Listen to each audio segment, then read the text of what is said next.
Regular Drews. Hello, everyone. Welcome to episode number 19. We will be talking about the final scene, number 38 of the Nancy Drew Mystery Files? Nancy Drew Case Files? Nancy Drew Files. Nancy Drew Files. There oh we my go. God. Yeah. Woo.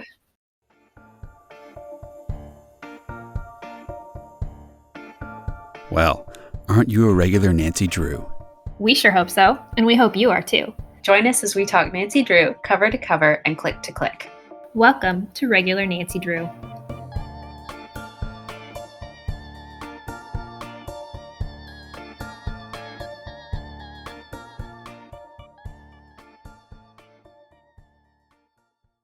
So, the final scene.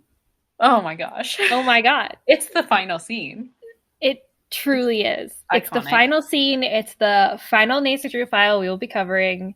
It is, well, you know, until we want to cover them again at any point in time in the future. Set of episodes, right?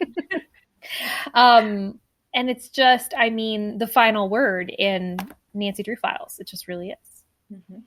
Yeah. I loved it so much. So much. I want to tell you my flashlight score right now, but I'm not going to. I'll hold my flashlight score. For a surprise. Right.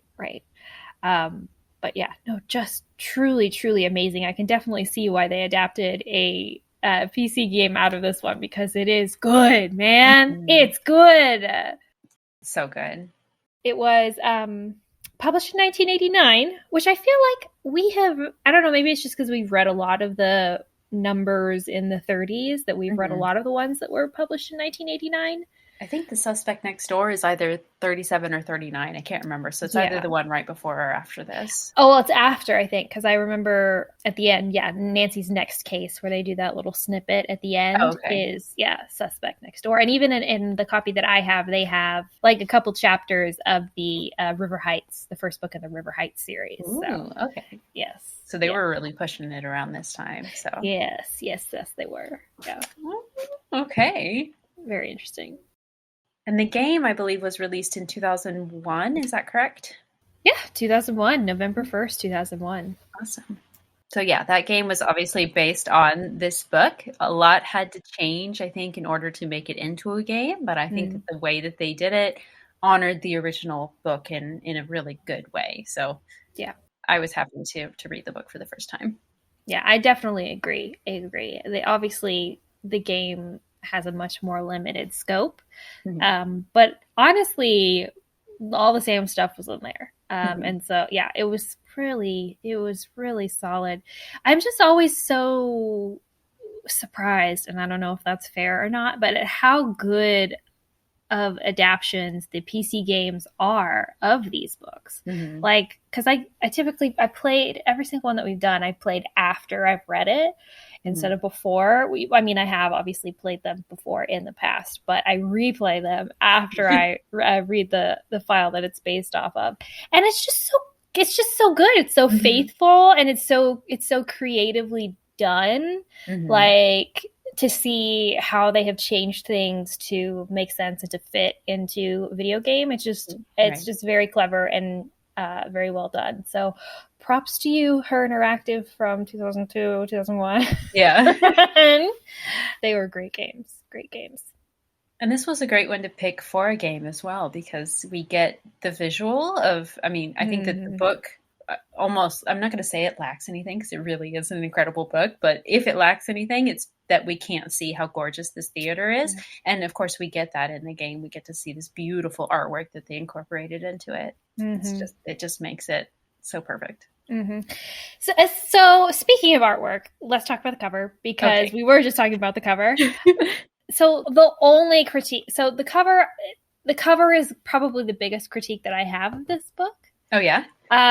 Just because I feel like it is not representative of the story, like, at all. No. So typically, and in normal Nancy Drew file fashion, we have Nancy in the foreground, a couple characters in the midground, and then like a scene in the background. And so what they've done with this one is they put Nancy in the foreground. She's wearing, it's a fine outfit. It's a normal outfit, but she takes up so much of the space on the cover that it's almost like confusing as to why her outfit is so plain.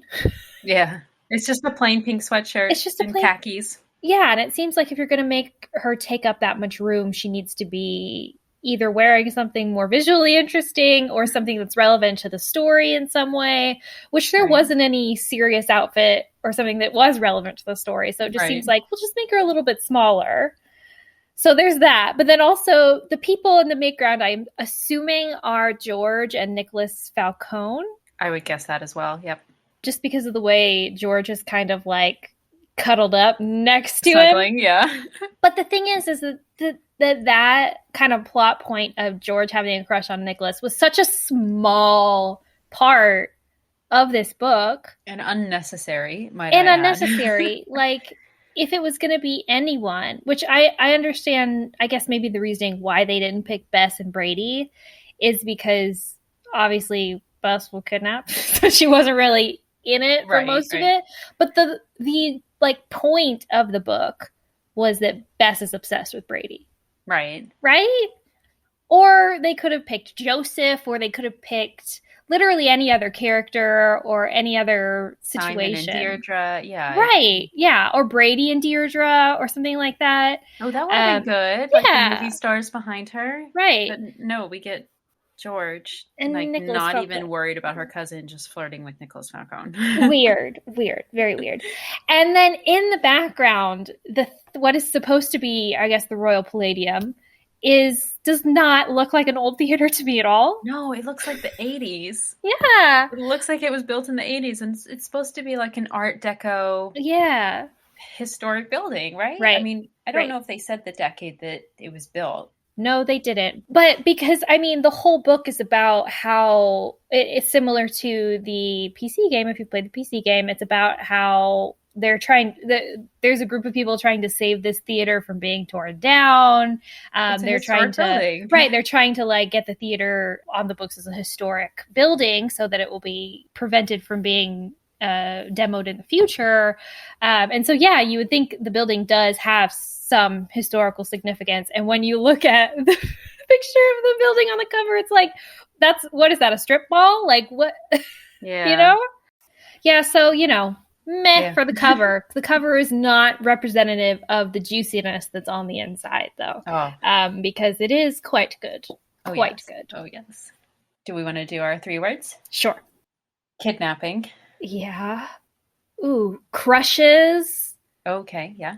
Yeah, like crushes is good. Like love crush and then like physical crushing of things. Yeah. Kidnapping, crushes, and it's the Royal Palladium. I mean, it's just a historic building. Mm-hmm. History. There we go. History. Perfect. Yeah, yeah. Kidnapping, crushes, and history. Oh, that sounds so good. Okay, love it. Let's get into our summary then. Well, I was just going to ask you, what overall did you think, Kori? Oh, I loved it. I mentioned this in our last episode briefly, but the final scene was my first ever Nancy Drew game, so it was so nice getting to read this one for the first time. Aww. Full circle for me. So it will always hold a special place in my heart. Rightly so. So yes, let's get into it. Mm-hmm. Okay, so chapter 1, we start off and all the girls, Nancy, Bess, and George, are approaching the River Heights Century Cinema to try to meet Brady Armstrong, who apparently is a River Heights High School alum. Yes, they say that he was a senior when they were freshmen. Crazy. Went on to get this career, and Bess has been in love with him this whole time, apparently. Yeah, so he's doing this. He's going to be at this premiere for a movie called Night of the Venus Moon. He plays a space knight. Yes, named Jonathan Ryder with a Y.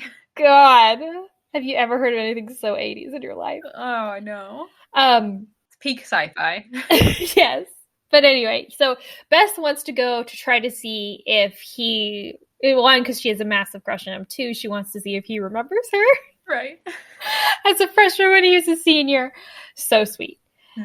So they're walking up to the theater, and all of these screaming fans are outside, and Nancy's like, oh, shoot, like someone else had your idea, Bess. A lot of people had the same idea that you did. And Bess is like, oh, no, like we're never going to get in to see him. But Nancy, very mischievously, is like, don't worry, Bess. I'll find a way to get us in. I'll use my like detective skills, wink, wink, to sneak us into this building. Right. Can you believe? That is so scandalous to me that Nancy would flout the rules in this way. At this moment, a bunch of news vans roll up to, I guess, get footage of this premiere, and also a bunch of protesters arrive with signs protesting this event. So Nancy uses this as kind of her cover to get the three of them to sneak away unnoticed. Mm-hmm. Yeah, they walk around the side of the building, and unfortunately there is a security guard in front of the side building. They walk around to the back of the building, and the back door to the theater is locked. They're like, dang, I guess there was probably no way in. But then we learn that Bess was an usher at this theater a couple years ago, and so she knows all the secret ways into this theater, and there happens to be like, I guess, some kind of tunnel access through the parking lot. There's just a rusty door on the ground outside. It's wild. I don't know what possible use this tunnel could have had back in the day. I don't understand the purpose of it, but whatever, it's there. And so they're able to get in that way. Yeah, they end up in the theater's basement and are kind of backstage, I guess. They'll go upstairs to find the dressing rooms where they think that Brady's going to be. Mm-hmm. So Bess goes into the dressing room, and Nancy and George go to wait for her to give her some privacy with Brady.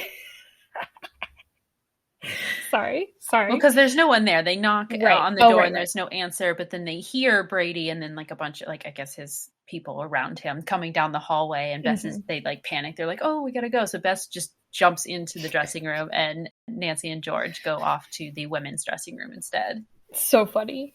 So George and Nancy are just sitting in there talking while they're waiting, I guess, for Bess to have her time with Brady or whatever. And they're like, I can't believe she just went in there. She's so brave. Like, I can't believe, it's such a brave move for Bess. Mm-hmm. And then they start talking too about the protest outside, like what do they think it's about? And Nancy says that she saw Nicholas Falcone out amongst the protesters, and she knows that he leads campaigns to save old buildings. So she assumes that he's here to try to save this building from demolition, because she also knows that after the premiere, Bart Anderson is going to tear down the old theater. And Bart Anderson is the guy that owns the place. Right. And so Brady, this last big event, Brady's premiere, is the last event that's going to happen at this theater. And for some reason, he's tearing down the theater so that he can build a new movie theater, which doesn't make any sense to me, but whatever. Yeah, I don't know. But then they hear Brady scream down the hall. Help! Get the police, he says. Mm-hmm. He says that there was a maniac in a ski mask who tried to attack him, and he had Bess. Mm-hmm. Yeah, Brady goes to open the door, and this guy in a ski mask, I guess, grabs him by the throat or something. And he doesn't see a lot, but like he sees that Bess is tied up, bound and gagged over on the sofa. And so he like freaks out and backs out of the room and screams for help. It's a normal reaction. But he's very insecure about it later, so I bring that up. But that was a normal reaction to have. Right. Nancy, of course, runs in right away. Right. And the dressing room is empty.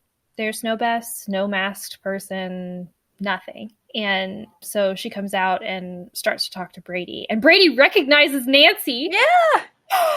He's like, of course I remember you and Bess from high school. Why wouldn't I? My God.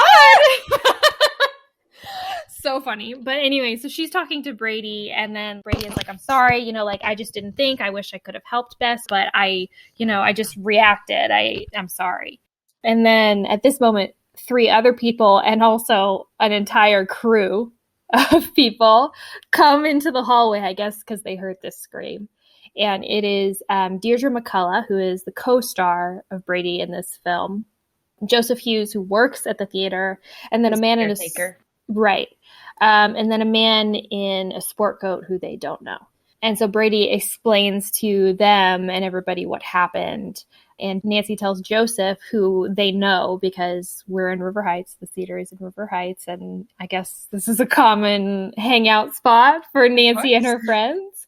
And so they just know Joseph. So she explains to Joseph that Bess is missing. We also learn that man who's in the sport coat's name is Simon Mueller, and that's Brady and Deirdre's manager. Mm-hmm.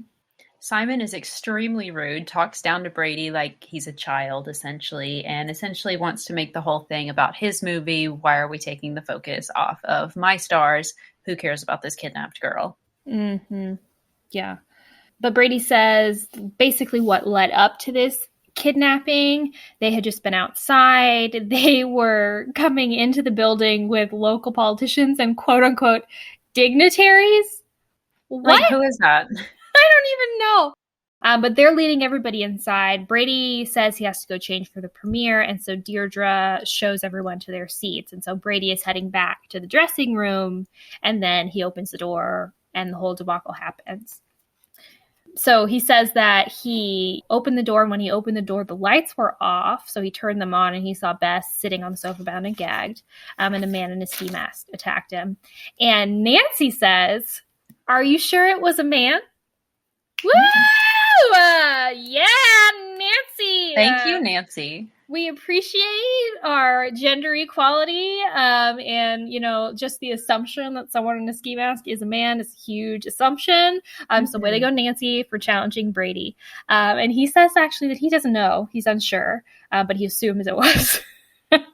And then Joseph shows them that there's actually a secret passageway in the back of the closet in there, and that is likely how the kidnappers got out of the room with Bess.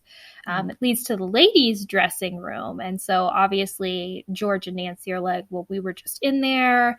It must be that like the kidnapper was waiting in the tunnel with Bess until we left to leave, and then when we all came over here and were talking, they must have snuck out. So they could still be in the building. And so we need to like execute a search very, very quickly so that we can try to find Bess.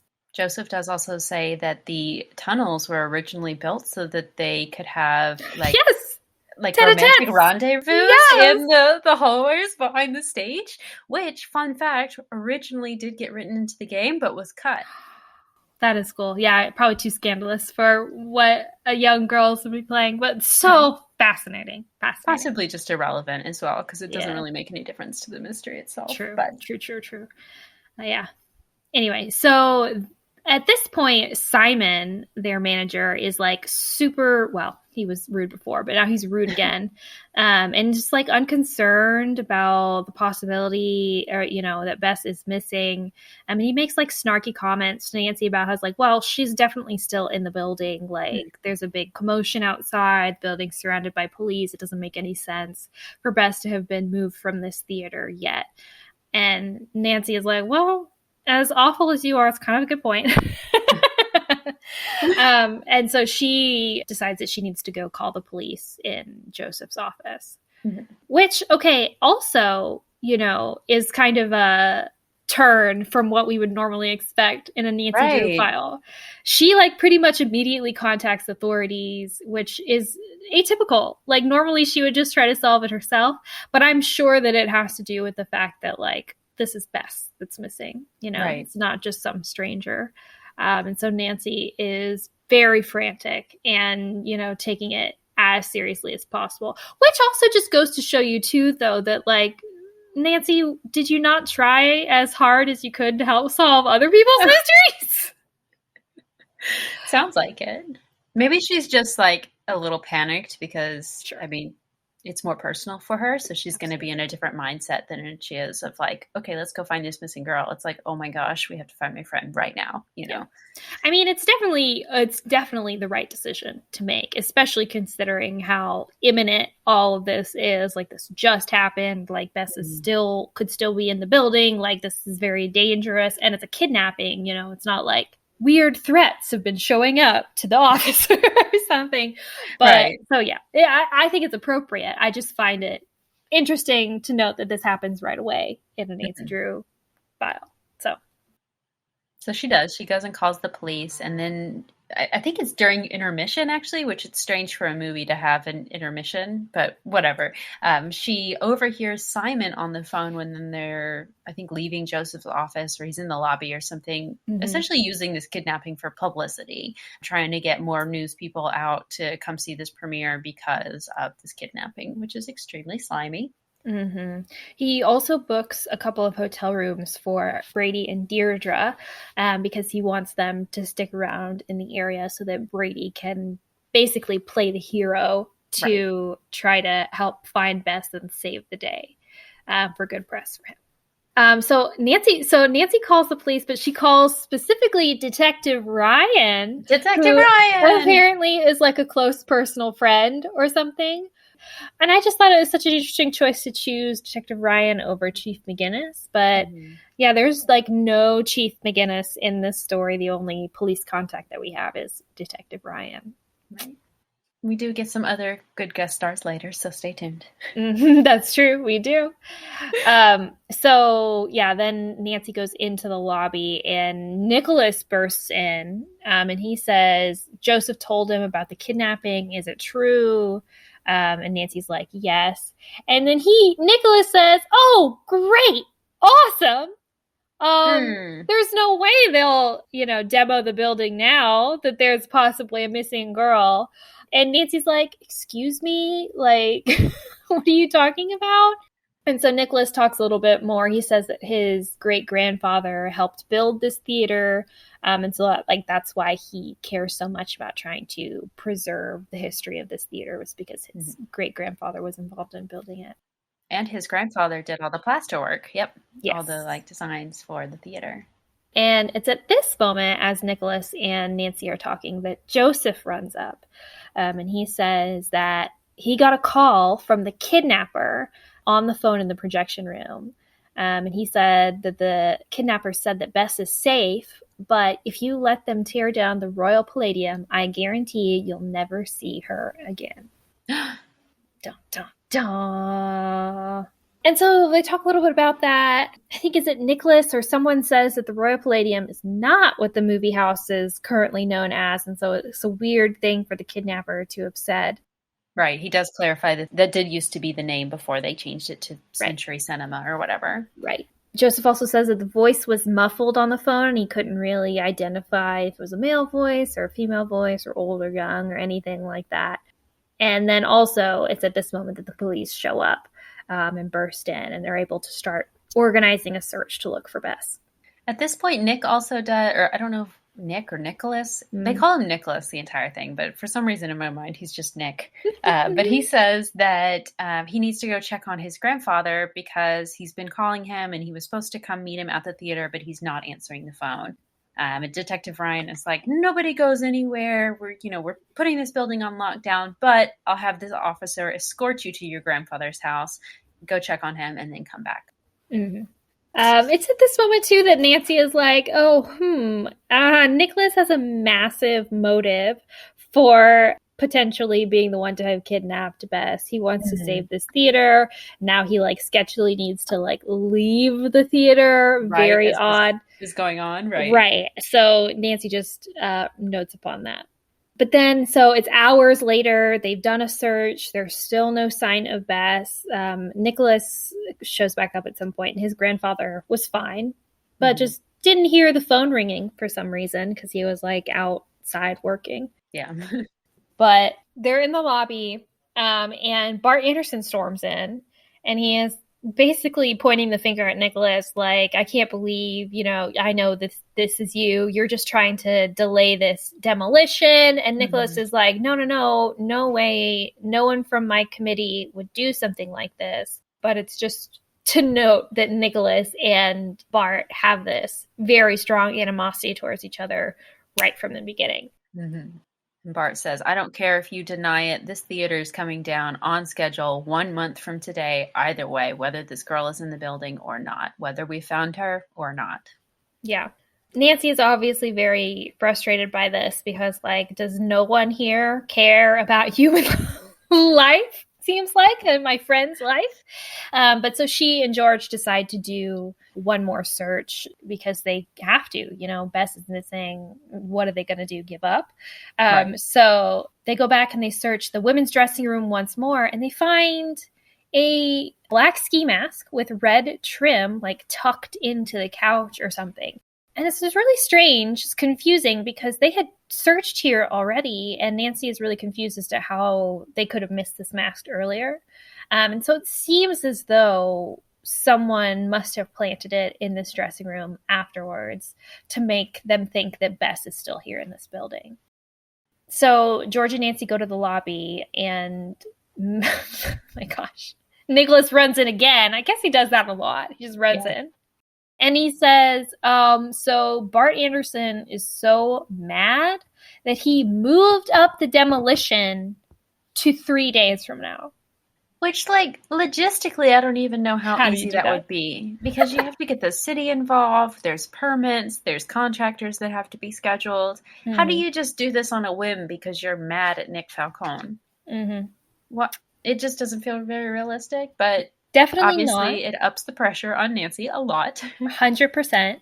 And also, I mean, like, just, like, what an evil guy. Like, how freaking heartless do you have to be like, I'm mad at this one group who's trying to stop me from demolishing the building that I own, so I'm going to flex my power, and while this girl is missing and her family is traumatized and her friends are traumatized, I'm going to put the pressure on even more and move up the demolition to 72 hours from now. Ugh, the real villain, ladies and gentlemen. No, honestly, like, what an asshole. Like, you have got to be the worst person in the world to do that. But yeah, Nancy and George decide that there's nothing else that they can do that night, so they're going to go home, get some sleep, and be back first thing in the morning. So the next day, it's been, 24 hours officially since Bess has been kidnapped. Still no news, no sign of Bess. Nancy is obviously getting really frustrated at this point because, she has no leads, and Bart Anderson has moved this demolition up. And Nancy says that she knows that Bess is still in this building, and she basically, like, refuses to leave until they call off the demolition. But they have to find proof somehow that the demolition needs to be called off. So Nancy confronts Bart Anderson, and he says he doesn't care about Bess's life, and he is more concerned about the complex that he is going to build on this spot, which again, just reinforces how terrible this guy is. And so Nancy talks to Detective, what's his name? Ryan. I wrote Detective Anderson, but it's not that. Okay, Detective Ryan. Detective Ryan is sympathetic to Nancy's plight, but he says that there's no proof that Bess is in the building. It's unlikely that a kidnapper would keep her in the place where he kidnapped her from. So there's really nothing that he can do. Bart Anderson owns this building. Like, without proof, his hands are tied. So later, Nancy and George are at the Drew home. They are talking with Carson, who is in this book. Mm-hmm. Yes, finally. I love my Carson moments, and there are some good ones in this book. I really appreciate it. So they're talking to Carson. Apparently, they can't reach Bess's parents because they're touring Africa at this time. As you do. Interesting. What? Okay. And so Nancy starts to run down her suspect list with Carson. So we've got Nicholas Falcone is a suspect for her. Obviously, Simon Mueller, Brady and Deirdre's agent, is a big suspect. And of course, Bart Anderson, because of his insistence to move up this demolition. And then suddenly, while they're talking, the doorbell rings. So weird. So Nancy goes to open it, and it's some delivery guy with a funeral wreath that he delivers to Nancy. He says, "Oh no, I don't know who it's from. Someone just slipped some money under the door and said to deliver a funeral wreath to a Nancy Drew." Oh, did it have a card? My God. It did. And it said, "I don't want to hurt the girl, but if the Royal Palladium dies, she will be killed too." Bess. Can I just say, this is freaking dark. It's very dark. I know this happens in the game too, but is something so much more sinister about reading this part than there was playing this part for me. The effort it takes to send this thing to basically taunt Nancy when obviously they're already frantic trying to find Bess is truly sick. Like, it's truly depraved.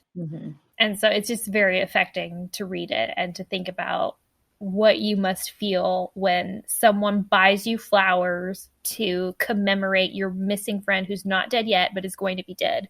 Like, that's awful. It's so, there's a lot of dark things in this, and the game tries to make it a little less sinister. And I think that the way that they do it ends up being a little, I don't know, problematic maybe, but we'll get there. We'll definitely get there. So Nancy and George return to the theater. They meet Joseph in the lobby. He's polishing the railing to a building that is going to be demolished soon.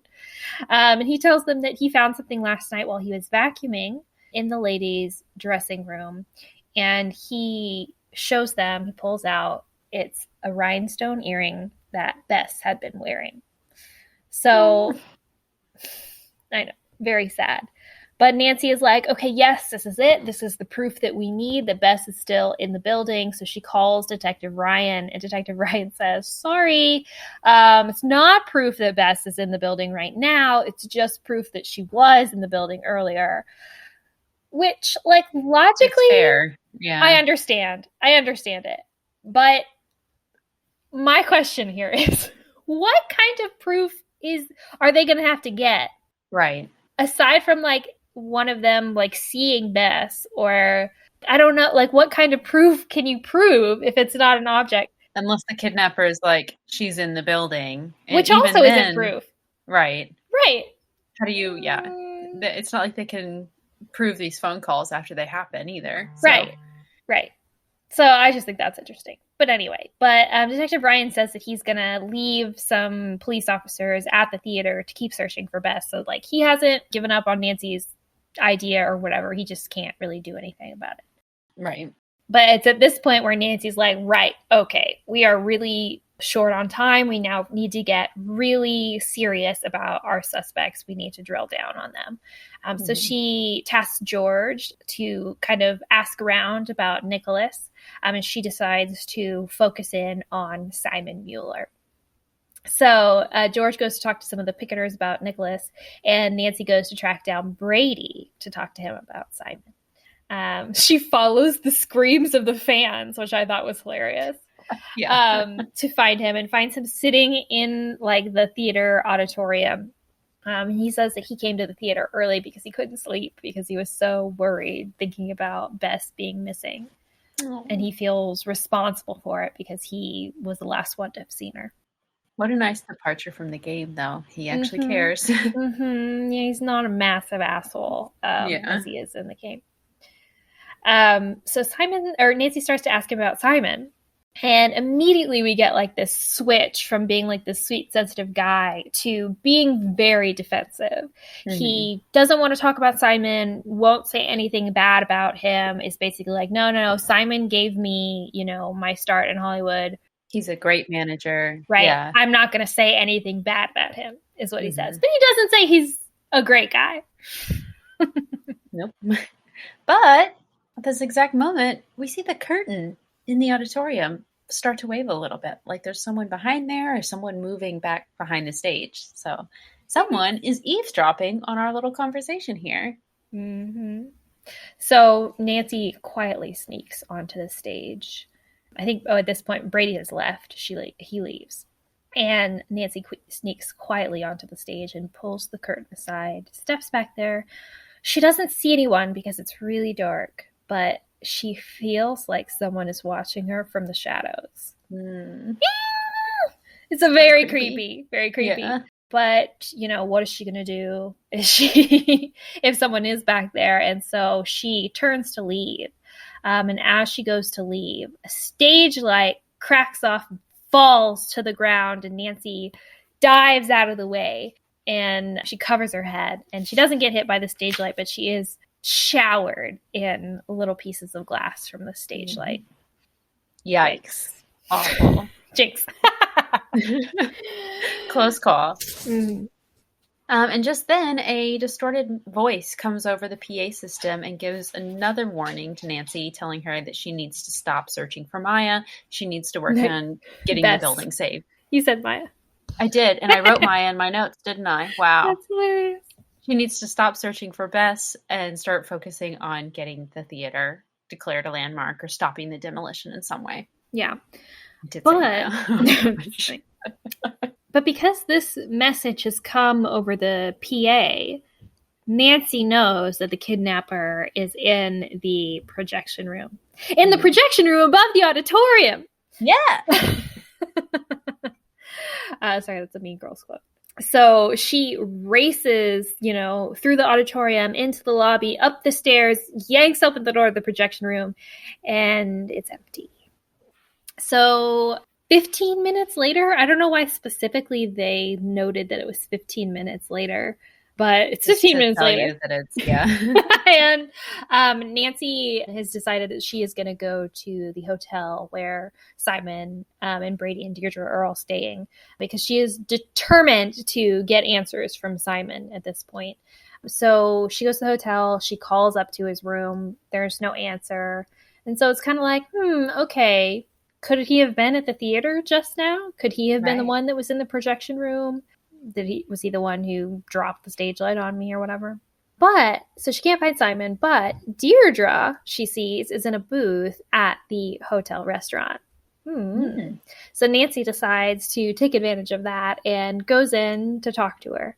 Deirdre says, she asks if she's seen Simon that morning, and Deirdre says she hasn't. She hasn't seen Simon or Brady since breakfast, actually. She says that they had a slight disagreement at breakfast, which apparently happens like semi-regularly. Right. They don't have a particularly smooth working relationship, it seems like.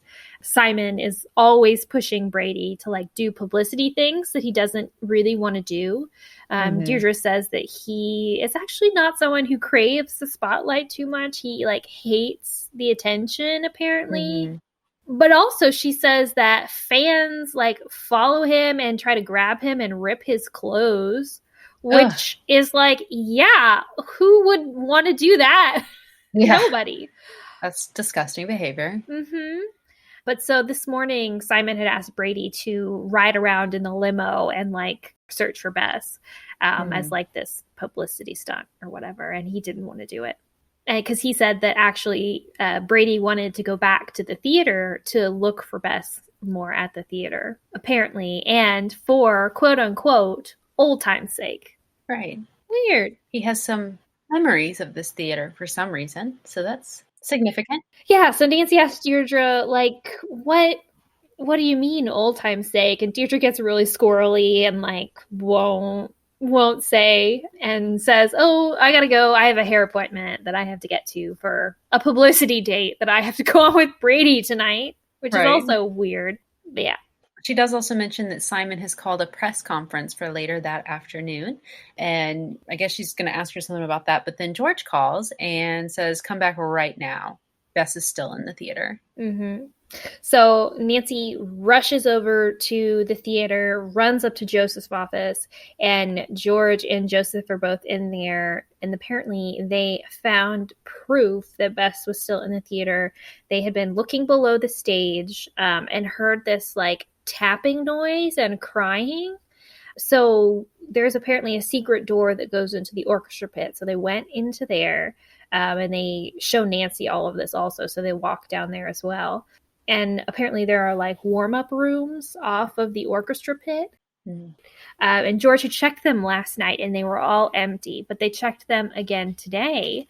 And they found a like rumpled pallet in one of them, a Bess's purse and shoe, and a pizza box. Faded pizza box. Nancy kneels down and feels the pallet, and the pallet is still warm. So Bess was just here, and they heard her like crying and tapping to try to get attention. Insane. Can we talk about what George says here? Yes!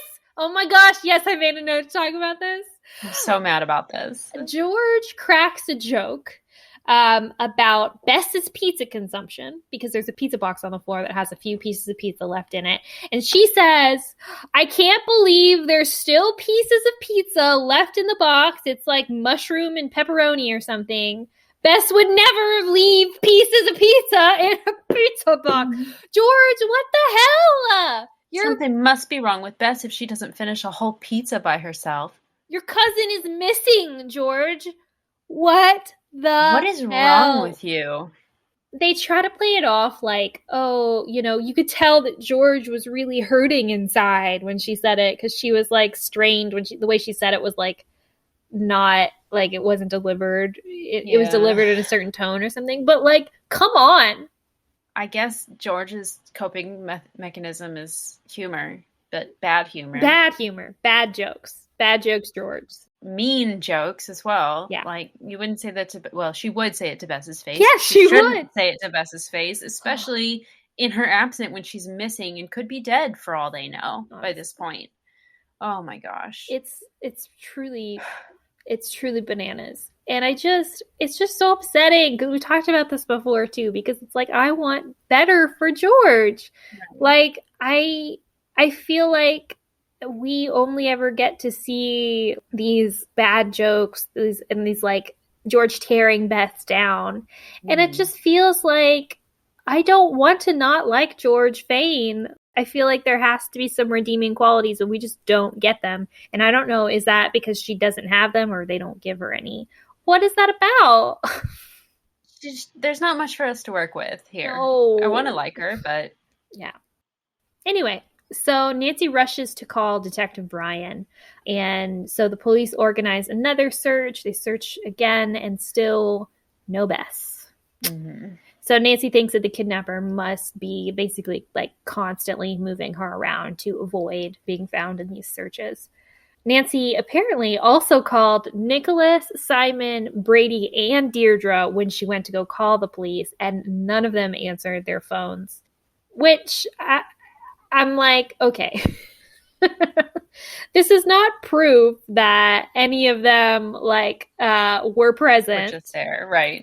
They're busy people. Like, you knew that Brady and Deirdre were getting ready for this thing anyway. Like, I feel like this was kind of a moot thing. I guess she was potentially trying to eliminate suspects, but like, still, would that have really eliminated suspects? I don't think so. Anyway, probably not. No. But George does also make a comment here. She says that she doesn't think that Simon knows this theater well enough to be moving Bess around within the theater like she's being moved around right now. But Brady might know the theater well enough because she talked to Joseph earlier and he said that Brady used to do community theater productions at the theater when he was in middle school. Oh my gosh! Brady? That's something precious. You're not telling us here. It is precious, but also should have been like the first information he offered up. Yeah, true. But whatever. And so, while George and Nancy are talking, they're talking in the auditorium, and Nancy sees again out of the corner of her eye the stage curtain just rustle a little bit. So she knows someone is listening to them again. Mm-hmm. And so she quietly communicates this to George. And so she and George feign this conversation oh, yawn, oh, so sleepy. Let's go home and come back tomorrow. And so they quietly, they make a lot of noise leaving the theater, but then they quietly sneak back in and sneak back behind the stage, behind the curtain, where they see a dark figure sneaking around back there. And so they follow the dark figure backstage. He or she climbs the catwalk. Thank you. Yes. And George goes after him up on this catwalk, and Nancy waits down at the other side to make sure he can't come down the other side of the catwalk. George is brave. I'll give her that. Oh, yeah. Yeah. Very brave to go on a catwalk in the dark chasing a kidnapper. Very brave. Right. So the kidnapper stops halfway through on this catwalk and then bends down to mess with something. Nancy is staring at them, trying to figure out what it is that they're doing. Finally, she realizes he or she, they are trying to disconnect this section of the catwalk or something. And so she says, George, like, get down, hurry. Kidnapper knew that we were following them and is now trying to harm you. But it's too late. And the catwalk under George suddenly starts trembling and starts falling to the ground, and the shadowy figure gets away. George is hanging on to the catwalk by one hand. So scary. And luckily at this exact moment, Nicholas and Joseph run into the room and are like, what's going on? We heard a crash and a scream. And they see George dangling 40 feet above the ground. And so Nicholas is able to monkey bar over to her somehow. I don't really understand how he accomplishes this. But he does. So he monkey bars over to her and like helps her adjust her grip so that she can do the same thing back to the ground. Because I guess the catwalk is like dangling at a slope. And so I don't know. But it works. And they both make it to the ground safely. And George, there is suddenly a look of gratitude and adoration on George's face as she looks at Nicholas. And you can tell that she is like totally crushing hard on him now. And so Nancy's like, oh gosh, I gotta play this cool now. But Nancy is still suspicious because Nicholas is the right height and weight of the dark shadow that they saw, and Nicholas is wearing dark clothing. Interesting. So Nancy makes a little note of that and files it away. Yes, in the files. Yeah. Hey. Yeah. Nice.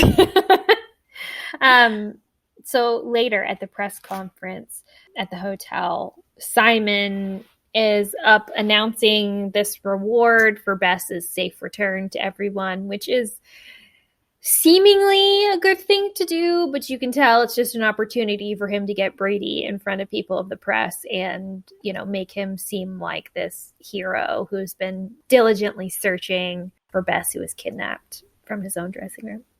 But then who shows up? Brenda Carlton! Brenda's here! I love Brenda Carlton. Brenda Carlton, of course, being an established news reporter in River Heights, would of course be at a press conference like this. So Nancy decides to go over and say hi because she thinks Brenda might have some juicy information to share. And she does not disappoint. Thank you, Brenda. She says that the press conference started late because Brady and Simon actually only got back a couple minutes ago, meaning that they could have very easily just been at the theater to be the dark, shadowy figure on the catwalk. Right. They were like over an hour late to their own press conference. Right.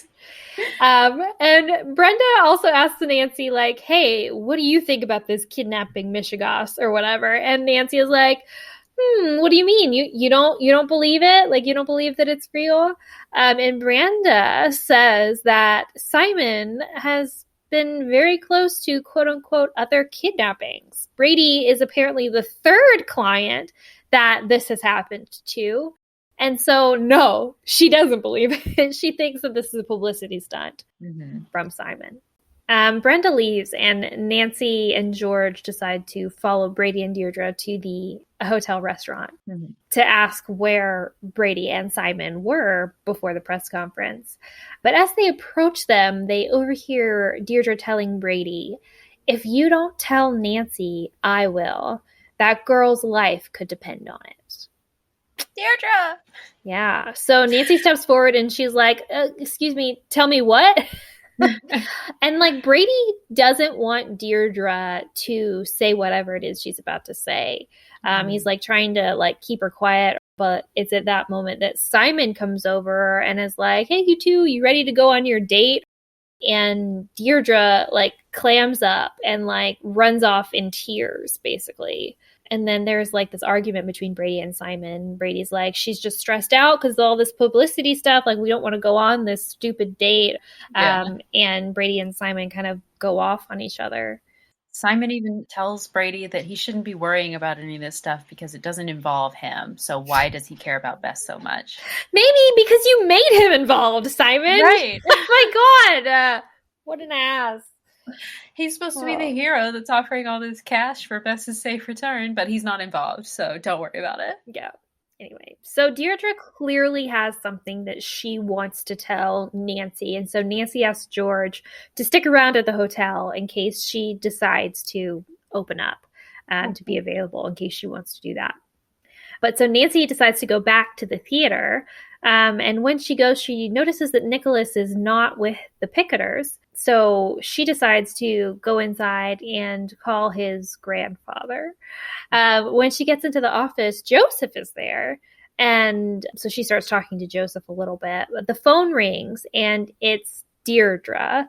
And she says, like, hey, Nancy, like, I really want to talk to you, but no one can see us together because I don't want anyone to know that I'm going to tell you this thing that I need to tell you. Right. Can you meet me really sneakily in the auditorium?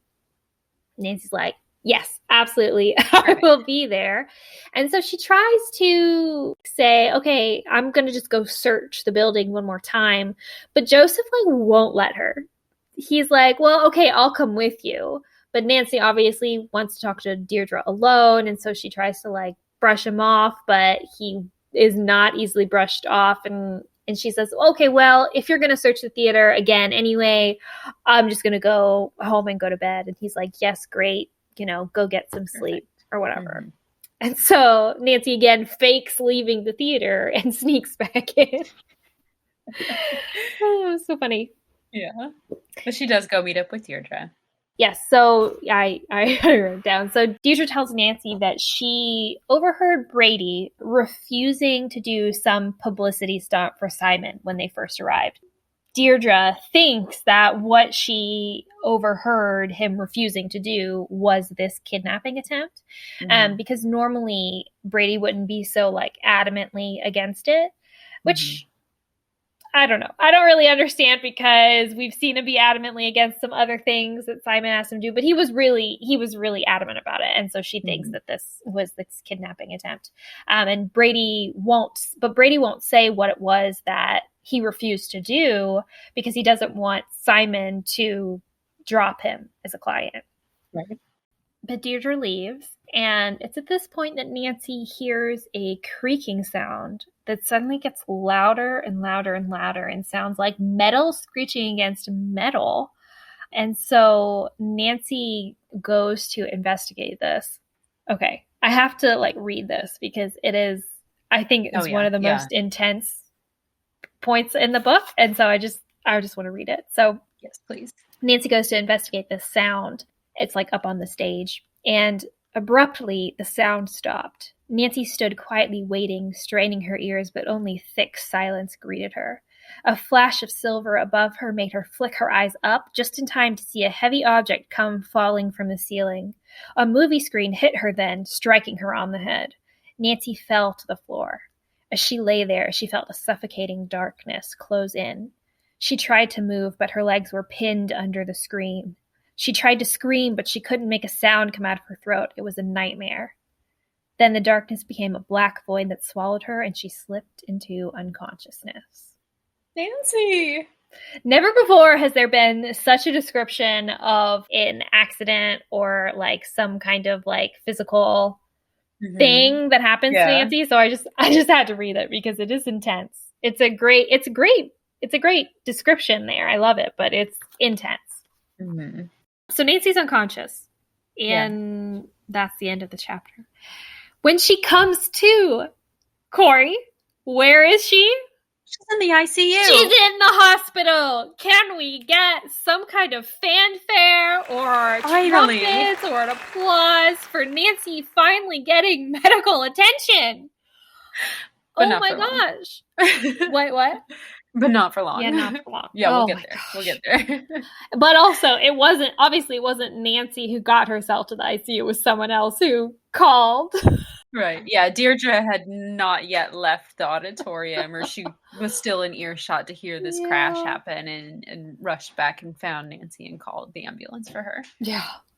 So Nancy's in the hospital and she's with Carson and George, who are talking to her, tell her all this stuff and whatever. And Nancy explains what she and Deirdre were talking about in the auditorium. And George is like, okay, great.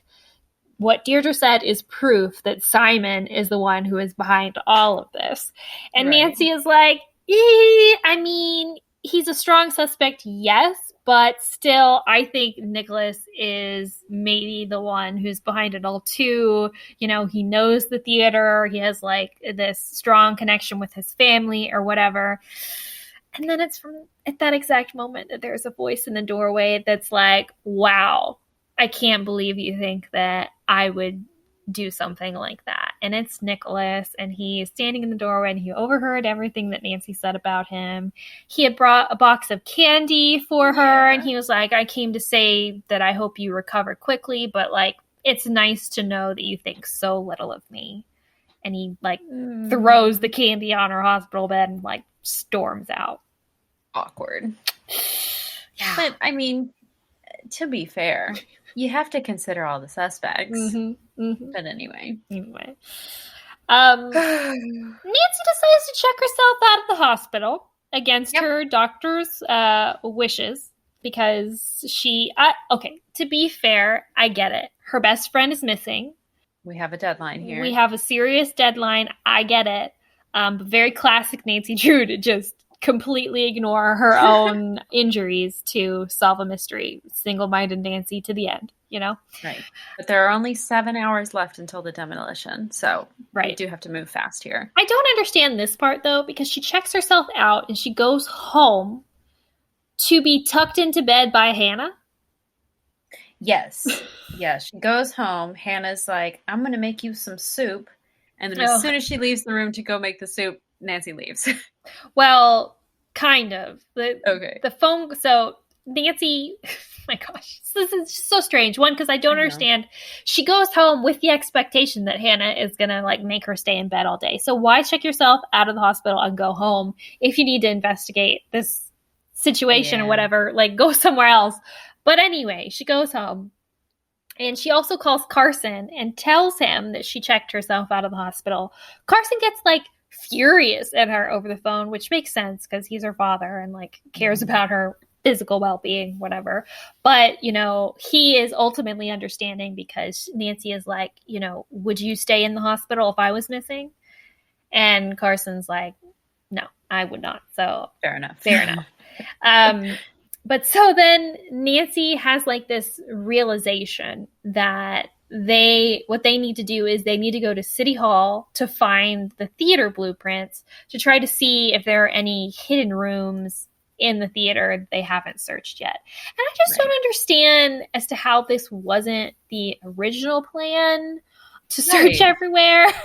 But really, the police would have at least thought. Right. If you're executing a search in an old building, rule number one, get the blueprint, right? I would think. Whatever. But the phone rings. Hannah answers it downstairs, and she calls up and says, hey, Nancy, there's a phone call for you. And so Nancy goes to pick up the phone, and a raspy voice starts talking to Nancy. And Nancy knows that this is a kidnapper, and this is the biggest plot hole in the whole book. She gets George to go to the phone in the study and quote unquote trace the phone call or have someone else trace this phone call.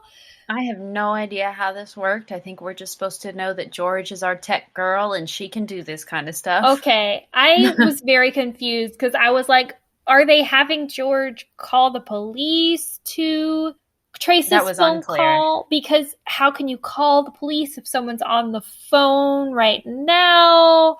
So, but it also, like, it says they trace the phone call. So I assume it meant someone else other than George.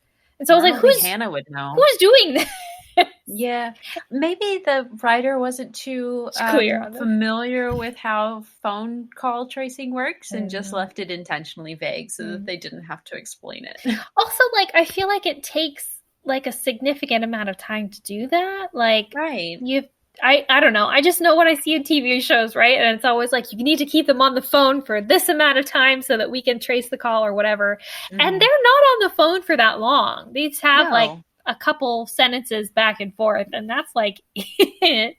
But so the raspy voice says to Nancy that you haven't considered everyone, and there's someone else with a vested interest in the theater that you need to look into. This is weird. This is a weird call. Weird. The bad guy's like, you haven't found me yet. Guess again. That's so strange. So strange. So strange. Why would the kidnapper call and be like, you're not looking at the right people to find me? Surely they would want to throw suspicion off themselves by being like, hey, it's so-and-so. You should look into them, you know? They never explain this either, do they? No. Interesting. So we'll talk about it. Okay. Anyway, so after this phone call, George runs back into the room, is like, we got him. The call came from inside the theater. Dun, dun, dun. So funny. Oh, my God. And it's at this point that they go to City Hall to ask for the blueprints. Yeah, they sneak out of the house. They go to City Hall. And, of course, the blueprints are missing. They're not there. Apparently a man had come in a few days ago to make photocopies of the blueprint, and he had just handed the envelope of the blueprints back to the clerk, and the clerk didn't look in the envelope before filing it again. But it was empty. And it was empty. Yeah. Of course. So, yeah. No blueprints. No blueprints. Can't help you. Sorry. The clerk also can't describe this person either. All they say except that his hair was kind of gray and he was older. So Nancy starts thinking, oh my God. Who's older and has a vested interest in this theater? I literally wanted to I smacked myself in the forehead with the palm of my hand and be like, Nancy, are you serious? Come on. But she says, I know who we haven't considered.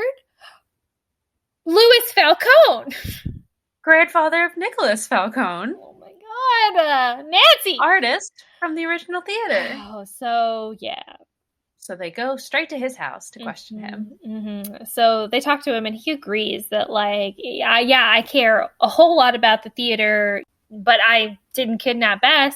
I understand why I'm a suspect, but, sorry, I can't help you, basically.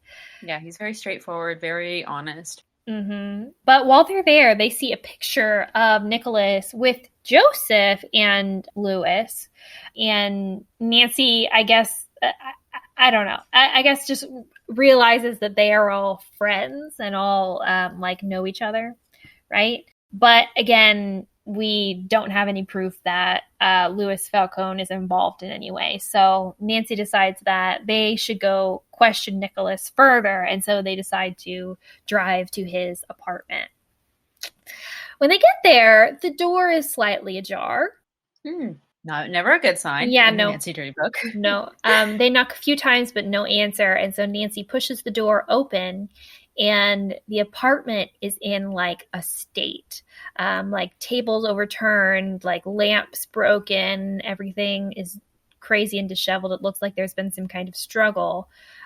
So question mark. But Nicholas is nowhere in the apartment. They call for him. They look around. He's nowhere. So has Nicholas been kidnapped? Is Nicholas our second kidnapping victim here? They start to wonder, yeah. And at this exact moment, Joseph arrives at the apartment, and they're like, Joseph, what are you doing here? And Nancy still has no clue. And Joseph is just like, oh, well, I was at the theater this morning, and all of his fellow protesters were wondering where he was. They're kind of worried about him, so I just came over here to check on him, see if he was okay. But then Joseph just starts acting a little weird, just a little squirrely about this, and Nancy's still just like, I wonder what could be going on with that. Nancy, wake up! Nancy. But so then Joseph mutters under his breath, this wasn't supposed to happen. I never meant. And then it's just a true, record scratch moment for Nancy. What? If anything happens to that boy, I'll never forgive myself, blah, blah, blah. And what didn't you mean, Joseph? What are you talking about? Why are you responsible? And Joseph is never mind. And runs into Nicholas's bedroom and locks the door behind him. bizarre. But Nancy is like, quick, George, get me my my lock picking kit from my bag. And so she picks the lock and opens the door, but it's too late, and Joseph has run out the window and down the fire escape. Mm-hmm. Quite nimbly for a man of his age, which they both remark upon. Someone who could have very easily scaled the catwalk as quickly and easily as he did, or as someone did earlier. Finally, Nancy starts to have a new hunch of who their main suspect should be. It's just so frustrating because, and I'm sorry, I cannot move forward without saying this. Like, he is always around. Nancy, why is he not a suspect? It's just like she completely ignores him. And every single time when she talks about suspects, it's like everybody else who's there, but not Joseph. Also not Deirdre for some reason, but never Joseph. Even when we start getting like this old man situation, it's like, what old man do you know that has a connection to the theater? I don't know, maybe the old man who like literally is there every single time you go to the theater? Who's literally still polishing the grass when you go in because he says he wants to make the place look nice for its demolition? Like, what is that about? Insane. He's got this weird attachment to it. So instead of saying like, oh, it must be him, she's like, oh, it must be this guy I've never met before who lives outside of town and who has not been to this theater in days or at all this week. Whatever. Right. Nancy. Okay, Nancy. But anyway. Yes, finally Nancy catches up to us. So now we know this about Joseph. And so Nancy is like, great. Like, okay, we really for sure know that it's him. So we have got to run over to Bart Anderson's office to beg him to postpone this demolition. And so they run over there and the secretary is like, sorry, he's not in. And Nancy's like, what are you talking about? His car is literally in the parking lot. Like, I see his Mercedes, like he's in there, but the secretary is firm. And so they decide to wait outside in the parking lot to bombard him when he comes out. And he does eventually come out actually very quickly, very luckily, but he's acting squirrely. He's acting suspicious, and so instead of confronting him, they decide to follow him. So he takes off in his Mercedes and drives to this like portable office building, like one of the like a portable like what you do at like a construction site or whatever. Right. So he goes into the office building, and Nancy and George sneak around the back to peek into a window into the building. And who do they see, Kori? Nicholas Falcone tied to a chair. And we see Bart basically like haranguing him in this chair, like, you know, I know you've got the girl. If you don't tell me where she is right now, I swear I'm going to kill you. Yikes. So, yeah, yikes. Nancy and George are like, this is our cue. Yep. They rush in, and Bart basically says that he was just trying to help. Like, he knows Nicholas has her, and he was just trying to find her in time. But Nancy and George are like, trying to find Bess by kidnapping someone else? You're insane. And so Bart like slams the door and leaves the building. So George and Nancy untie Nicholas, and Nicholas says it seems like Bart is running scared. There's a lot of money probably riding on him being able to demolish this building today. Mm-hmm. And so Nancy assumes that Detective Ryan probably called him and said that there was going to be some kind of delay. So he got desperate and tried to find Bess as fast and as brutally as possible, I guess. Right. Interesting choice, but yeah. Mm-hmm. So Nancy talks to Nicholas and she asks him, hey, you know, really what's going on here? We don't have any time. Who are you protecting? And Nicholas says, I'm worried that it's my grandfather who is behind this. He says because the kidnapper in the original call that he made to Joseph, the kidnapper called the theater the Royal Palladium. And that's something that only someone who had been at the theater in the old days would call it.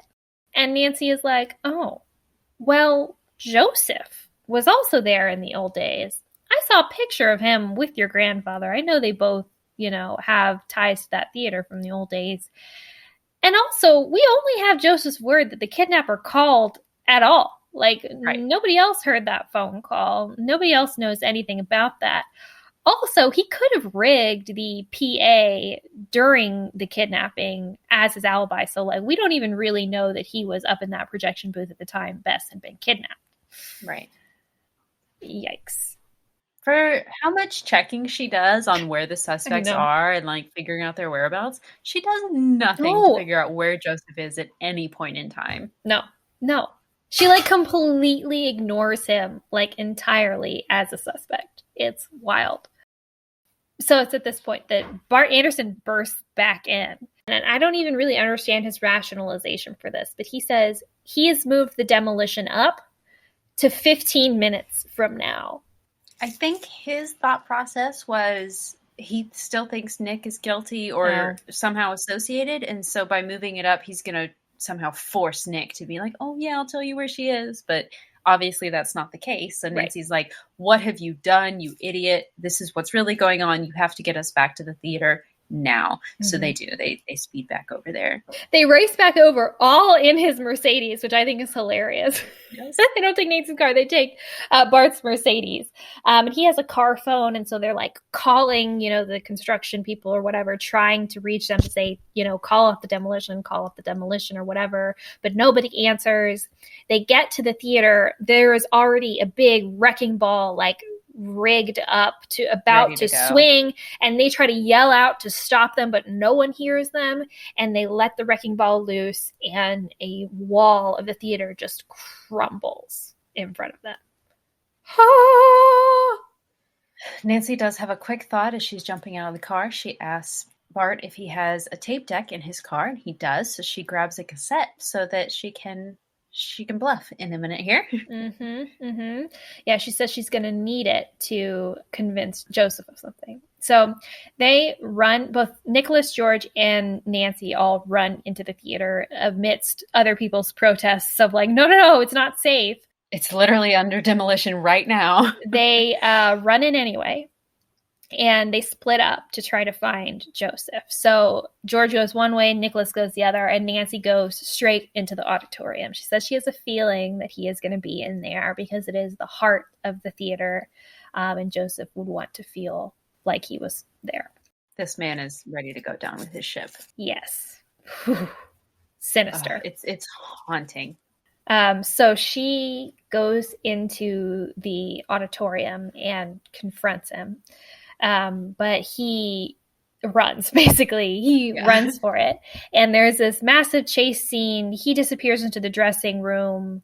She goes after him, but he's not there. She finds a secret panel to a set of stairs. He runs up the staircase, ends up just going outside the projection room, and he's like running towards the lobby. But luckily it's at this moment that George and Nicholas come up both on the other sets of stairs, and they corner him, backing him into the projection room where he runs, and they follow and confront him.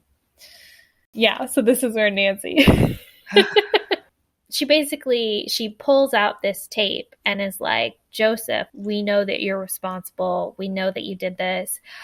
I have the proof that you rigged the PA to make it seem like you were in the projection room when you actually weren't.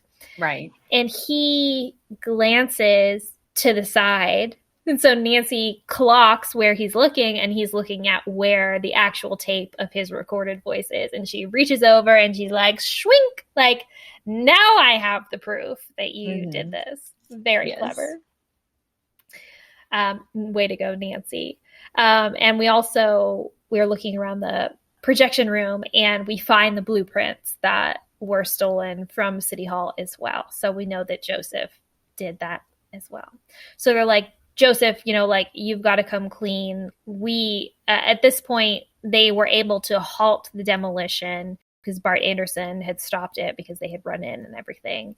And they say, Joseph, the demolition is stopped. You need to tell us where Bess is. The police are going to be here. We are going to find her. You need to tell us. And so he tells them that Bess, he hid her in the ice depository of the theater, which is like this old structure that they used to put ice in for air conditioning to keep the building cool in the hot summer months, which I thought was fascinating. Yeah, it's very interesting. It's located right above the auditorium, but below the ceiling of the attic or whatever, or the floor of the attic. So it's just this little bitty crawl space between, is what I understood. Yeah. Different from the game and how they show it, but they do have it as an ice depository, which I did Yeah. not realize until my most recent playthrough. Yeah, same. So they find her. She is okay. She is bound and gagged still, but they untie her and everything and take the gag out of her mouth. And Bess's like first words are like, "What took you guys so long?" Nancy starts crying, of course. She's so overcome with relief and I guess just exhaustion from the past few days. Bess is, "What took you so long?" Classic. Classic Bess. Classic Bess. She's like dirty and dehydrated and like really weak, and she's still like, they pull the gag out of her mouth. "What took you so long? Where have you been?" Well, it's also just so sweet that she has so much faith in Nancy that like she doesn't even understand like why she didn't find her like day one. Yeah, right. Like, seriously, Nancy, why did it have to wait so long for you to get your crap together? Like, right. So funny. So the next scene is both Nancy and Bess in the hospital. Bess, because she is under their observation, they're making sure that she's okay and everything. And Nancy, because she's been checked back in by her doctor because he's so pissed at her for having checked herself out earlier that he basically is like, "You get back in the hospital bed. You're staying here another day just because I feel vindictive about this." Yes. So funny.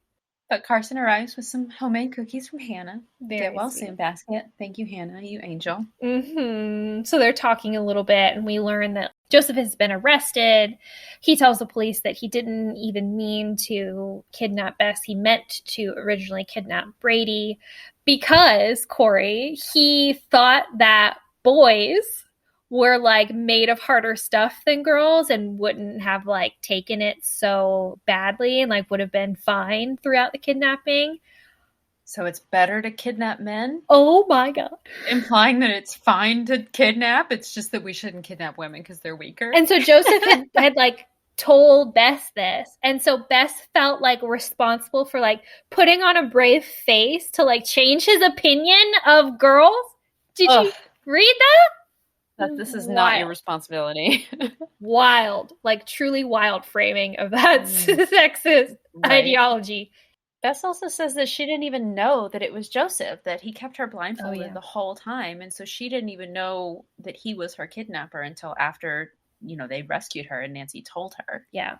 Carson tells them, too, that the demolition has been canceled permanently. The building has been declared a historical landmark. Both Nicholas and all of the protesters were successful in achieving that. And Bart also was arrested for kidnapping because Nicholas pressed charges. Hell yeah. He's the real villain in all this. Truly. What a creep. Honestly, not even just a creep, like a psychopath for like basically trying to be responsible for killing a girl. Wild stuff. Prioritizes profits over a life when really this building did not need to be demolished. It was better off left as this cultural landmark for the city. Well, but just like also like regardless of that, like irrespective of that, like he had a demolition scheduled in 30 days. He had a demo scheduled in 30 days.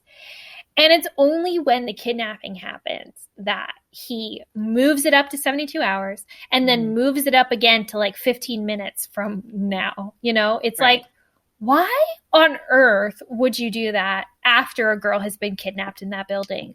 It makes zero sense. Like, you have to be a psychopath to do that. Like, there's no reason. There's no reason for that. Right. I don't care. You say that you're pissed at Nicholas Falcone. You want to put up the pressure on Nicholas or whatever. But it doesn't make any sense. Let the police handle it. You have a demolition date scheduled. Like, just like, try to be helpful and accommodating. You still own the building. You still have this demolition schedule. Things are going to happen the way you want them to happen eventually. Just like chill out. Like, what the heck? And if the building, if like you were saying, if the building does deserve to be made a historical landmark, then like find another freaking site for your crappy like movie multiplex or something. Like you have the money, like figure it out. Right. And again, it takes a lot of permits and people to demolish a building. So to move it up twice on very short notice takes a lot of effort. He had to try really hard to be this big of an asshole. Like, he could have just left it and been like, all right, it's going to happen in 2 hours anyway. No, let's move it up an hour and 45 minutes just to be a jerk. Let's inconvenience everybody just so that I can be the worst. What a ding dong. Yikes. So, yes, he's the true villain of this. And deserves to be in jail. So this is the real resolution of our book. Thank goodness. Thank goodness. But also, Brady and Deirdre show up with the flowers for Bess, and Brady very immediately, like, it becomes very charming. And he says, like, you know, you're even prettier than I remember. And Bess is like, you remember me? And Brady's like, of course I remember you. And actually, would you like to go out with me sometime after you get out of the hospital? Let's go to dinner, Bess. Oh my God. Bess is dream come true, and eventually Brady and Deirdre leave, and Bess is like, well, he kisses her on the cheek as well. Oh yeah, he kisses her. Even better.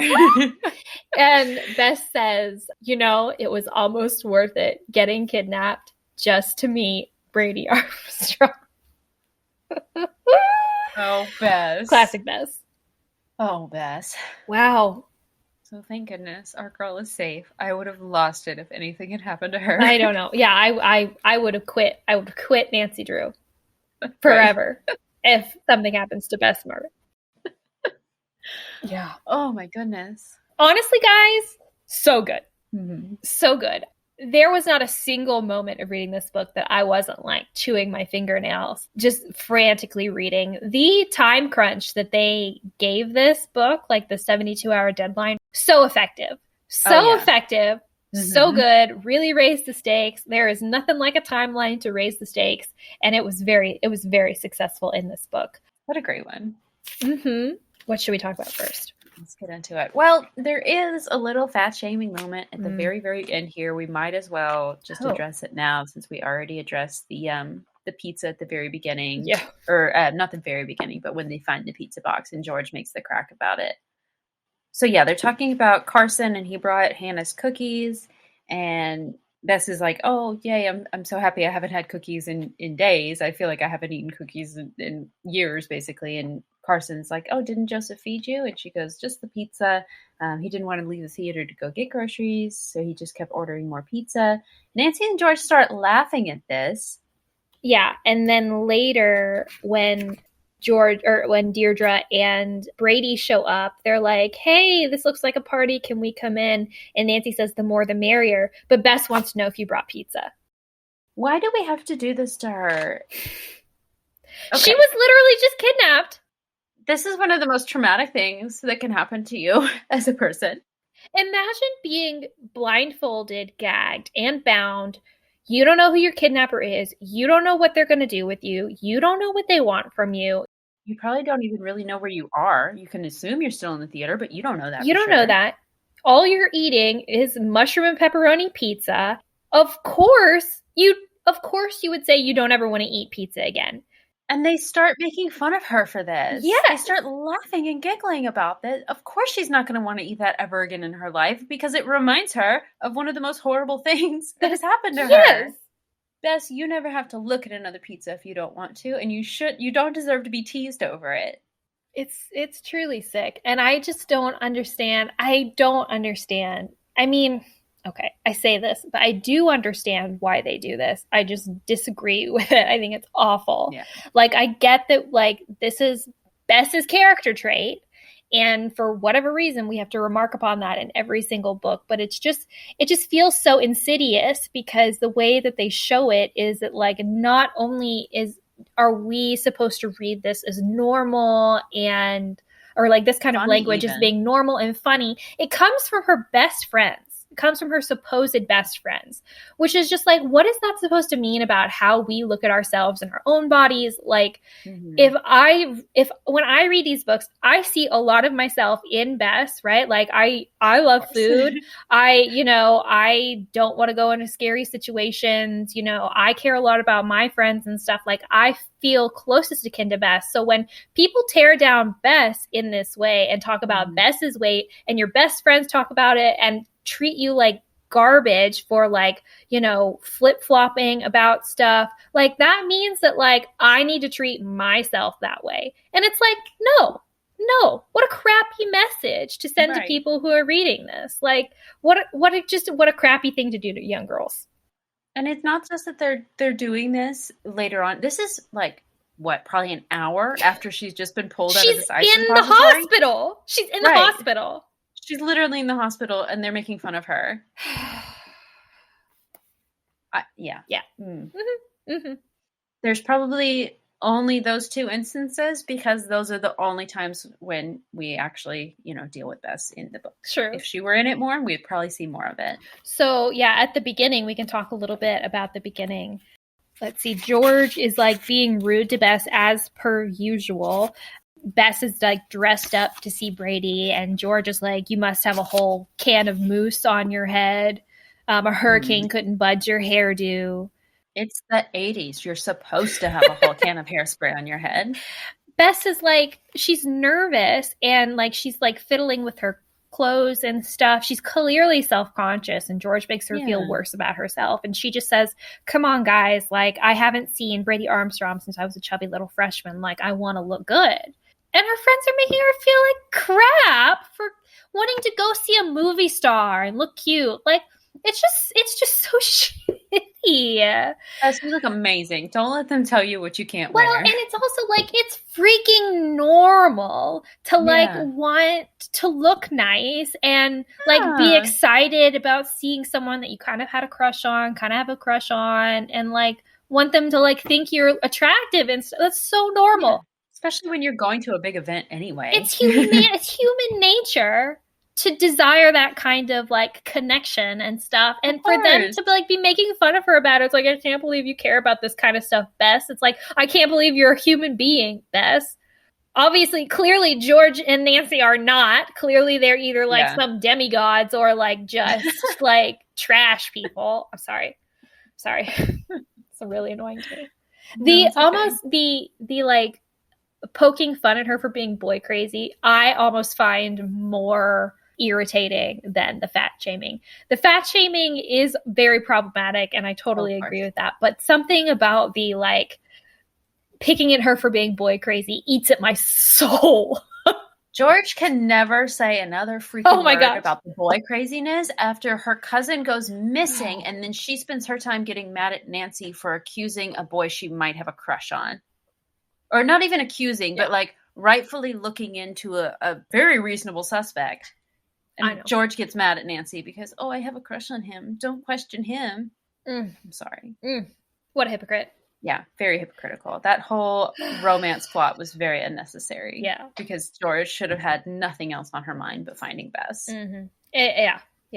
Just shows how little she cares about her. Honestly. She's like spending her time flirting instead of looking for Bess. I don't understand how they play these two up as being like these really close cousins when literally whenever we see them, they're just arguing. Like they're just bickering, or not even really. It's just George putting Bess down and Bess feeling crappy. Like that's what their relationship is. It's not even bickering. Bess is just defending herself. Yes. Poor Bess. There was something that you were going to say. You said, what were we talking about? You said, like, we'll get to that. And I was interested. Oh, it's in reference to the game. Oh, okay, yeah. Mm-hmm. Yeah, okay. Let's talk about the game. Let's talk about the game. So I played it. Last night I played it. Oh, nice. It's a great game. It's so nostalgic for me for obvious reasons, as I've mentioned. And the art's beautiful. The plot is... there are some things that are added, some things that are changed, but largely it's the same story here. if you have not played it, then you don't know this already, but they do change Bess to Maya. Bess is just a phone contact in the game. I have a few theories as to why that might be. But Maya is one of their friends from like high school who's now a reporter for her college paper, and she wants to interview Brady for the story that she's writing for the paper. And when she goes into the dressing room, that's when she's kidnapped. So right.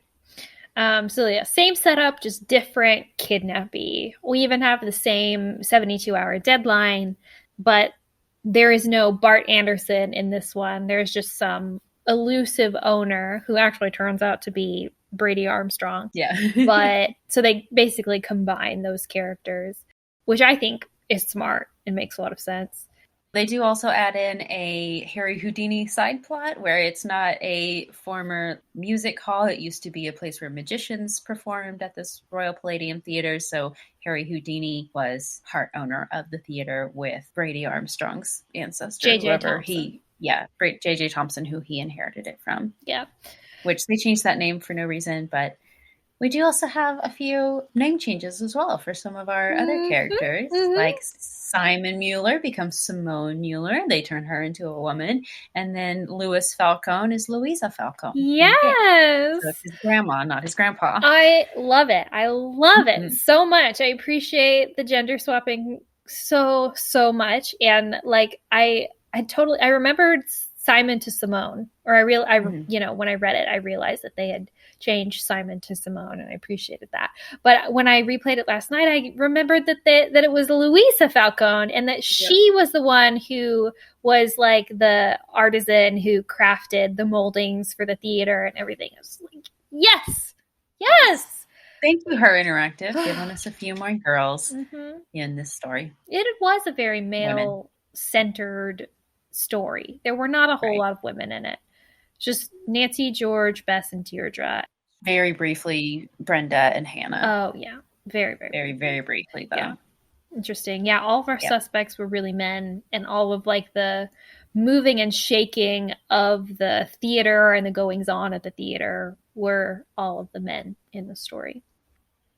This is also the first game where we get a reference to Samantha Quick. It is, yes. This is where that originates. It's also where Punchy LaRue comes from, because the voice actress that played Bess was named Punchy LaRue. Oh! I didn't know that. It's not referenced in the game at all, but in the credits you'll see Punchy LaRue is the name of Bess's voice actress. So she's only the voice actress for Bess for that one game, and then they do get another Bess actress, but yeah, Punchy LaRue and Samantha Quick both make their comeback later on in the series. If you played the rest of the games, you already know that. Yeah, the Samantha Quick reference comes from Simone talking to Nancy and saying that, hey, like this girl power thing you've got going on is like really hot right now. Are you sure you don't want to be an actress? But we have to change her name. Nancy Drew sucks. I know. I've come up with one. Samantha Quick. Oh, there is a moment in the game so the game is structured where it's like 3 different days, and there are certain things that you have to do each day to trigger the next day starting. And I felt like this time, I don't know if I just didn't remember as much about what it was that I was supposed to be doing, but I felt like it was like dragging, and I kept having to cycle around to talk to people to like trigger stuff to happen. And that's kind of stereotypical of the older games anyway. But yeah, but I feel like when it came to, I recently replayed Ghost Dogs of Moon Lake, and I feel like when it came to that one, I knew exactly who I needed to talk to and what I needed to do. Gotcha. So it just happened a lot quicker. But this one I just didn't remember as well, I guess. And so I found myself having to go call Ned every time, being like, what is it that I'm supposed to be doing? Because Ned in this one is the one who gives the hints. And so he would always like direct you as to where you needed to go. And so I called him like 5 times a day or whatever. And I called him once and he answered the phone, Kori. And he said like, Ned Nickerson's Pizzeria. Do you think that that's a reference to the book with all the pizza?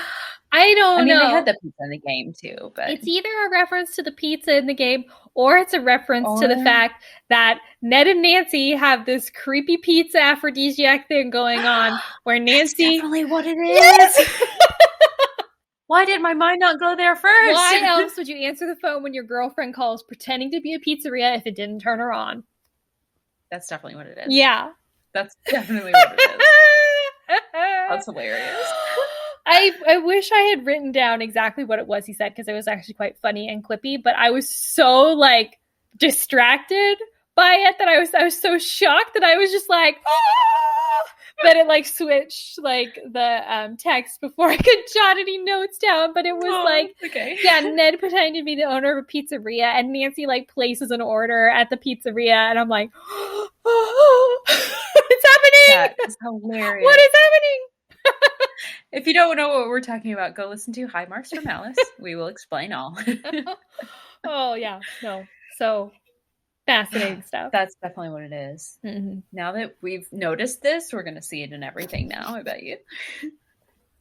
So part of me does wonder too, if this obsession with pizza comes from the slight setting of the book. I don't know, because it definitely wasn't a thing in the mystery stories, thank God. But in the files, clearly, like, we clearly have a Midwest setting. We clearly are very near to Chicago, which is quite well known for its pizza. So, like, are we trying to, like, play up that Chicagoify our book? I doubt it, but like maybe some of the authors, the ghostwriters for this, were from the Midwest. I don't know, but just a thought. Yeah. Anyway. So I think that there are a few ways that Her Interactive did try to make the game a little less sinister than the book was, because it is a very sinister story. Obviously, this Nancy Drew Files series is intended for a young adult audience, so a little bit older than the game's general intended audience, which I believe is like 8 and older, I want to say. So I think that they did have to make it a little less dark just because they didn't want a super, super dark game. I mean, there's a few ways, I think there's a few ways in which they did that. One, moving it outside of River Heights, so we no longer have this villain that we know really well and essentially watched us grow up. Yeah. 2, we put Maya in instead of Bess. Obviously, we still very much care about Maya, but it doesn't feel as high stakes because we don't know her and love her the way that we do Bess. It's a lot more upsetting to have someone that you know really well disappear, where we've never heard of Maya before. I don't think that she's actually a book character. I don't know that we meet her at any point. Obviously, it's still very upsetting that she goes missing. And then the ending with Joseph. I think that they changed that in quite a few ways to make it less sinister, but in the process, I think they just end up being a little bit ageist toward Joseph. In the book, they find him in the auditorium and they have that chase scene, but then eventually they do say, Joseph, where is she? They pull out the blueprints, ask him to point to where she is on the blueprints, and he does. He fesses up to it. He's like, oh, Nancy, I'm sorry. I never meant for it to get this far. I never tried to hurt you either with the projector screen falling. That wasn't meant to hurt you. I was really just trying to scare you. I was just trying to motivate you to get this done faster, essentially. But in the game, they kind of... They make him just be in denial, which almost like translates into him being senile. Like, it just feels really ageist to me. Like that they just, he's old and he doesn't know what's going on. He thinks that this theater is going to be here standing open tomorrow. And he's like, oh yeah, Nancy, I'm going to polish up this thing so that we can use it, and wait until tomorrow and next week when we have this going on. And after that, we do also have the scene where Joseph comes back into the projection room and he's like, don't tell anyone, Nancy. We gotta get this theater, blah, blah, blah. So it felt like they tried to make him less sinister, but in doing so, they just turned him into this character that just seems to not even know what's really going on, or he's in denial. It just makes him like, oh, he's old, and that's why he did it. He's confused. Interesting. So that is not the impression. Well, I don't know if it's not the impression that I got, but that's not what I picked up when I was playing it. Well, honestly, I find the ending in the game much scarier, much more frightening than the ending in the book. And I don't know if it's just because it's more visual, or what that's about for me. But, well, first of all, like, I agree in what you said about them making it not Bess and, moving it out of River Heights and everything. That makes a lot of sense.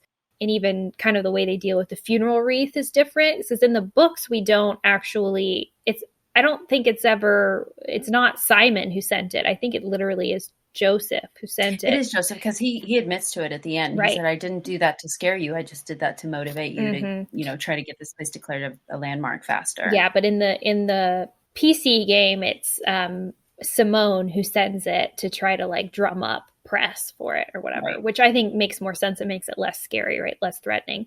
But yeah, as far as the ending goes, it was frightening to me. One, because like you see Maya like locked in this very small space. And you try to break it with the sledgehammer and it doesn't, like you can't get in. And then, yeah, Joseph shows up and he's like talking like the theater isn't going to get torn down or whatever. And it's almost like that. Yeah, it's definitely supposed to be portrayal that he's crazy and, you know, not in his right mind. And I can see how his age might contribute to that perception. Right. But what was so frightening for that for me is like not like, oh, he's an old man. Like there was none of that feeling at all. It was like, oh, he's unreasonable. Like we can't like reason with him. Like he like has no grounding in reality. And so he could do anything and like it'll fit his, like we're operating in different worlds, you know? Right. And so that was always so terrifying to me to like interact with him and him being like, you know, what do you think we're going to do tomorrow or whatever? And being like, literally there's a wrecking ball outside, like it's about to crash into the building and you're just acting like it's a regular day. Like that's the frightening part to me. And that makes it more frightening, not less frightening, you know? Oh, absolutely. I meant like his motivations are less sinister. The game ending is absolutely more terrifying than how it goes down in the book because they do stop the demolition, but it's like about to happen in the game. And they're like, look at the marquee, because Nancy lights up the marquee so that she can alert people that she's inside. Look at the marquee, stop the demolition. But to clarify, I just mean his motivations are a little less sinister because he doesn't already know these girls since like middle school.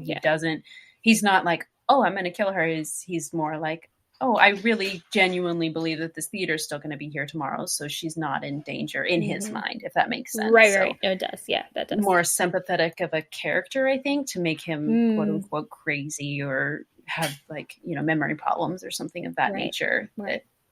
But no, you're absolutely right. It's way more scary in the game and it's so high pressure, high stakes. Yeah. I love it. They do such a good job doing that. I don't know how they manage it every time. And honestly, I found this, I don't know if it's just I'm more affected now that like we've been reading the books and I'm replaying some of the games or what, but I find myself so frightened sometimes when I'm playing these games. Like whenever at some point, like the voice comes over the PA in the theater or whatever, and it's like the distorted voice, and it makes me jump out of my skin when it happens, and I'm like, oh my god, quite a few good jump scares. Yeah, you're really good at that. I do have one other thing. Yes. And this is not an official call forward or foreshadowing or anything, but I'm calling it that. I'm saying now today that this is official. Her Interactive probably did not intend for this, but I'm saying it works. So at the very end, after the letter with Bess and everything, they start showing the tabloids and the news articles of like what happened. Yes, did you see this as well? I saw it, the Scarlet Hand. Oh, not the Scarlet Hand. That is on there. That is a little, reference to the next game, which is Secret of the Scarlet Hand. But there is a tabloid headline right below that says, "Crime seems to follow Nancy Drew. ... Coincidence?" And I am saying right now it's canon. Brenda Carlton wrote that article. This is a foreshadowing of Alibi and Ashes. Oh my gosh. Yes! If you don't know that game, Brenda Carlton is a character in that game, and Nancy is accused of arson when she is called to this building, locked inside, and set on fire. And when she eventually escapes, everyone's like, oh, Nancy, why are you running away from the burning building? It must have been you that set it on fire.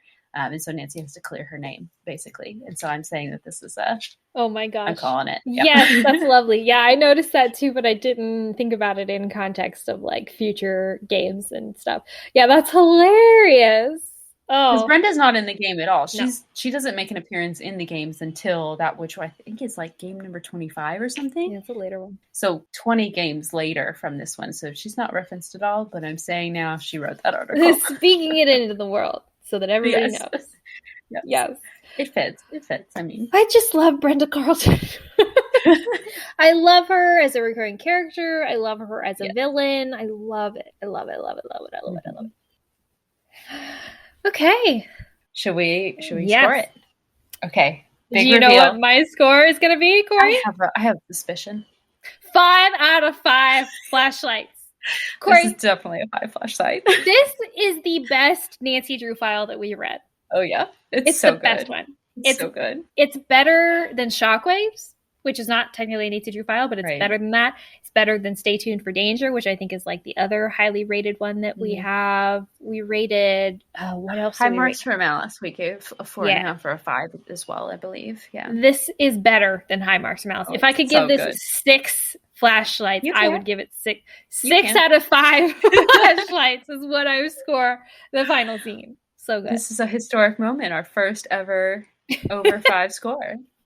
Good job, the final scene, and whoever your ghostwriter was, excellent. Yeah. No, honestly, like if you were going to pick and choose, like if you don't have time to read all the Nancy Drew files, which who does? We don't even. If you do, if you want to read any of the Nancy Drew files, you have to read this one. It's so good. It hits all of the highlights, all of the hallmarks. We get some special appearances by some important characters. We see Carson. We see Brenda Carlton. Ned is not in it. So good, because he is not important and relevant. And you get Bess and George. It takes place in River Heights, which is my mothership, So like 6 out of 5 flashlights. It's so good. Yeah. Yes. I was going to say 5, but yes, we'll stick with 6 here. Yes, go read this one, and then when you're done, go play the game so that you can get all the beautiful visuals that they do with the artwork. Mm-hmm. So, okay, do we want to say what our next episode is going to be, or should we let it be a surprise? Because I'm kind of in favor of leaving it being a surprise. We can let it be a surprise. Okay. So I'll say that it's going to be a special episode number 20. Very exciting. And it's not going to be a book. Nope. And that's all you get to know for now. That's all you know. Yep. If some of you are canny, you might be able to guess what it is that we will be talking about. I know we may have posted something about it on Instagram at one point or another. So you... I did. Oh, okay. I couldn't remember. No, you did. I remember now. Yeah. Okay. So you might have seen that, but if you haven't, then you might be in the dark. I don't know, but you'll have to wait and see what our special episode 20 is going to be about. Yeah. So we'll see you then. See you then, Regular Drews. Thank you for listening to Regular Nancy Drew. Email us at regularnancydrew@gmail.com. If you liked this episode, make sure to rate, review, and subscribe. You can also follow us on Instagram at Regular Nancy Drew and Twitter at RegularND. You can also support us on Patreon. Patrons at the $1 level receive early access to each episode as well as weekly bonus content. And to all you Regular Drews out there, thanks for listening.